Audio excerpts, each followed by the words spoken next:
أنا قناتنا لكن عموما الدكتور كا يدختر كا يدخاتيرتك اللي جوكتا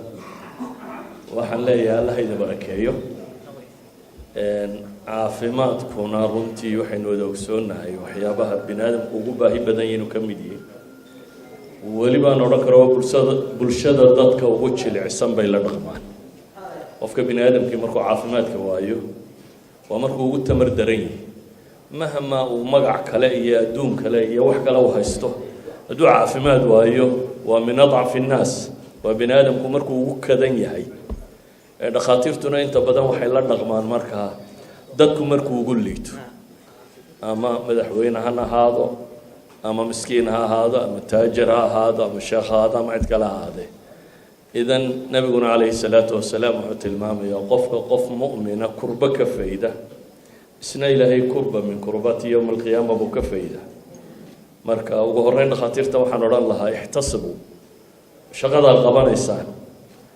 iyo bini aadamka ka shaqaynaysaan ha noqdo waxa xisaabsataan ilaahay agtiisa marka koowaad oo rabbi ugu dhawaataan tamanayd wax weeyaan in dadka loo jirjilicsanaado oo wax badan loo qabto ka labaad waan hambalyeynaya xafladda tan iyo doctorka iyo dhakhtarka anigoo takhasusaadka cilmiga inay wadankana aad ugu yar yihiin dhulal fog ama meelo aad inooga durugsan loo tagi jiray hanti badan inay ku bixi jirtay haddii la soo dhaweeyo dadkii aqoonta lahaa waa waxtar weyn oo runtii wadanka ku soo biiray waa waxqabad aan odhan karo waxqabad qiimo leh marka lagu xisaabtamayo bini aadamka iyo horumarkiisa in la helo takhasusaadka cilmiga ee dadku u baahan yihiin marka kelmadayda waxaan ku soo koobaya kullayba dad badan ba fadhiyo waa yeel iyo waxgarad ba leh dhakhtarkana allah inoo barakeeyo allah ka yeelo meel dadku waxay ka rajaynayeen ay ka helaan doctorkuna juhdigaasi uu bixiyay inkastoo doctorka anigu in badan waxa odhan jiray war halkan baa siyaasadda ka fiicane baahidayada kalaa ka badan